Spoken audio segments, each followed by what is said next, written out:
Pelatih Timnas Indonesia Sinteyong turut memanggil 3 pemain PSM Makassar dalam laga FIFA Matchday melawan Argentina. Ketiga pemain PSM tersebut berpeluang untuk dimainkan menghadapi Lionel Messi dan kawan-kawan.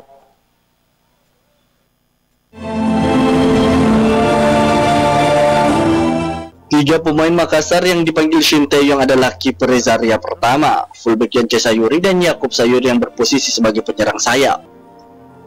Di posisi penjaga gawang, Reza Arya Pratama nantinya akan bersaing dengan Ernando Ari Persebaya Surabaya dan Syahrul Trisna dari Persikabo. Dua kiper tersebut terbilang punya pengalaman bersama Timnas Indonesia.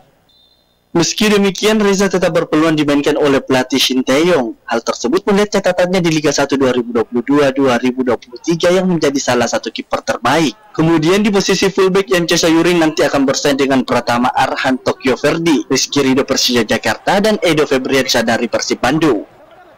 Yance berpeluang dimainkan melihat pengalamannya yang pernah dimainkan Sinteyong ketika Timnas Indonesia menghadapi Burundi 28 Maret lalu. Saat itu Yance bermain selama 81 menit.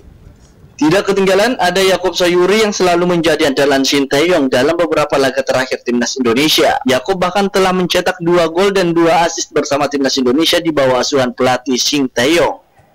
Diketahui Timnas Indonesia akan melakoni 2 laga di FIFA Matchday. Pertama menghadapi Palestina di Stadion Gelora Bung Tomo, Surabaya pada 14 Juni mendatang. Kemudian menyusul laga melawan Argentina pada 19 Juni. Laga melawan Lionel Messi CS diagendakan digelar di Stadion Utama Gelora Bung Karno, Jakarta. Wahyu Saputra, Selebes TV.